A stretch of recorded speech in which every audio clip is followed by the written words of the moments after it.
Good morning, ladies and gentlemen. I'm Tyler. I'm an astrologer. So right now it's 6:45 in the morning. Right now, 6:47 or 6:48 a.m. on Friday, September the 6th, 2019. So right now, the moon is in the Nakshatra Star Anuradha. Anuradha is the Hindu name of the star. Urania is the Greek name. So Nakshatra stars are what the Hindus had called them. I think the Greek name for them is called the palaces. Sometimes I call them the Nakshatra palaces. Apparently, the ancient Egyptians called them the lanterns, or some kind of a lanterns, the 27 stars that circulate the zodiac. So uh, the moon is in the second pada of Urania right now, and this is my birth pada of the time, or the very time I was born and the day I was born. It was the second pada of Anuradha or Urania, and each of the nakshatra stars, they have four padas each, or four quarters. In other words, it's basically the quarters of them, but they call them the padas. So the second pada of Urana is the pada of Virgo. So that means that my moon sign is the second pada of Urania, or Anuradha is the Hindu name. And this pada is ruled by Venus, and the Urania star itself is ruled by Saturn. So those born in Urania, like myself, in Urania is the animal that represents it. Well, there's a bit of a controversy about the I think there's a bit of a controversy as to which animal is the symbol, and that represents Urania. Jade Saul Luna, who's the author of the book Austerian Astrology, The Lost System of Alexander the Great, Volume 1, he mentions that the animal, the rabbit, is the one that represents Urania.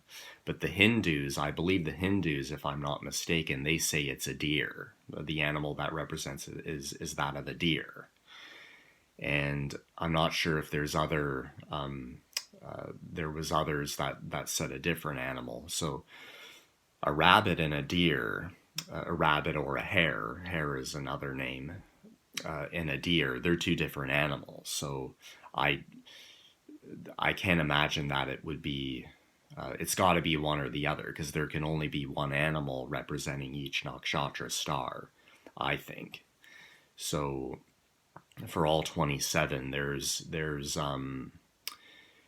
the male animal that represents one nakshatra star, and there's the female that represents another. And basically, it's the animal. So whether it's a rabbit or a deer that represents Urania, it's the female of the gender that rules and or represents the 17th nakshatra star, which is Urania, or Anuradha is the Hindu name. Urania is the Greek name again. So the male of the two represents the following nakshatra star, which the moon will be in tomorrow, which is the number 18 one, Parka. Parka is the Greek name, Jesta is the Hindu name, and that's the male of the, whether it's a rabbit or a deer. So this, see, the animals of the other nakshatras, they know for sure what animals they are, because they're the same in the Greek version, the Greek version that explains the palaces or nakshatra stars, they all mention the same animals as the other one except for one, and that is actually I think they name different animals for the stars of Rohini and Mrigashira, because in the Greek they say they're represented by the serpents. Those two are represented by the serpents, and I'm not sure if they say different animals for the Hindu version, but that's yeah, that's just how it is. But I definitely want to believe there's it can't be both. Obviously, it's either got to be a rabbit or a deer. That's one of them. But anyhow, so from what I've read the description of Urania, those who have a moon born in, or perhaps their rising, or maybe their sun, but our moon sign is the strongest of all of them. Reason being is because the moon is the closest to us of all the planetary objects. Our rising sign or ascendant it's not a planet. It's about it's something to do with the horizon rising up on the western hemisphere. Something to do with that nature. I know the experts of astrology know better about that, the explanation of it, but it's not I don't know if the ascendant could be referred to as a shadow planet like Rahu and Ketu are, like the North Node and South Node are referred to as shadow planets.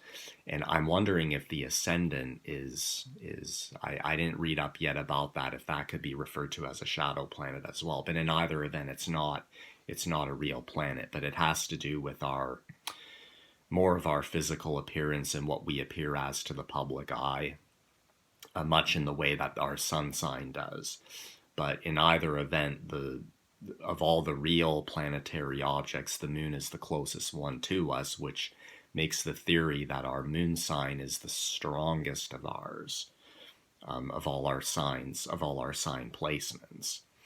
So those born in Urania, they have the worst temper, or apparently they're quite ill-tempered from what I've read, and I found that to be the case of me. So they could be the short. They have a rather like of all the nakshatra stars to have the shortest fuse. Urania gets the award for that apparently, and I guess that probably has to do with the ruling of Saturn, which is. It's the planet of limitations, and it's referred to as a dark planet as well, and that may have something to do with it. But I'll tell you personally what I found with me. My moon placement being in the pada of Virgo, being in the pada, which is the second pada or second quarter of Urania. It's the pada of Virgo, so I think that makes it especially of a short fuse, because Virgo is known to be the sign of Virgo is one of the shadow sides of Virgo is they can be overcritical and austere, and I found I've always been that as well. So my combination of Virgo in Urania, that combination makes a pretty short fuse, I think. And it's not that we have little patience. It's not that we have a little patience or a short fuse all the time, but it could erupt like a volcano every so often, and it could be unpredictable like a volcano, or could happen every so often, which has definitely been the case for me in my life, and that would explain a lot of short fuses that people who have a placement in Urania, or people who have especially a moon in Urania, perhaps an ascendant or a sun sign in the Nakshatra Star of Urania. So in my next video, I just want to give a bit of a preview about an explanation of what I believe to be the purest form of a zodiac that exists. And I believe because I follow the zodiac provided by masteringthezodiac.com with Athen Chimenti. Chimenti, I'm pretty sure that's the pronunciation of his last name. But he does incredible work with this site with mastering the zodiac. So I follow this, and I actually I did a research and estimate of where the Nakshatra stars are really located on it. So it gives the correct location of the constellations, the 12 constellations of the signs, basically from Aries to Pisces, and then Ophiuchus is in there as well, which is in between Scorpio and Sagittarius constellations. But it doesn't outline where the 27 Nakshatra stars are. However, I estimated where they are, and basically I drew an outlining of the 27 of them, circulating the zodiac chart provided by Mastering the Zodiac, the kind of my own theory of where I believe they really are, and that's according to this estimate I did based on the sun sign dates of the Nakshatra stars that were mentioned and provided by Jade Sol Luna in one of his online ebooks, which is the 27 Stars Uncovering Your True Self. If that's the name of it, I'll get the right name of it to provide for you in the link below. But it where he describes the sun sign dates of when the sun is in the Nakshatra Palace stars throughout the year. So I estimated that according to those dates, circulating the zodiac and seeing where the Nakshatra stars perhaps are really located. So Urania, the star of Urania or Anuradha, which is ruled by Saturn and represented by the rabbit. The Greeks said the rabbit, the Hindus said the deer, if I'm not mistaken, the female rabbit or the female deer. And so it's actually on Mastering the Zodiac, it actually begins at 7 degrees in Scorpio, and it ends in 6.32 degrees in the constellation of Ophiuchus. So in Mastering the Zodiac, it actually begins in the constellation of Scorpio, and it ends in the constellation of Ophiuchus, which is the next one. So I actually did a draw up of that, and I estimated where all the Nakshatra stars begin and end. And in that case, according to Mastering the Zodiac, that's where it's really located. But this, maybe futuristically, some years down the road, we may examine this to be the true location of where that nakshatra star really is located, which the moon is in right now in the second pada, and so this is going to be an interesting topic for discussion for the future of where, if they ever want to know where the real locations are, according to Mastering the Zodiac. So that it's definitely fascinating, but I follow it. I'm just saying that I follow it.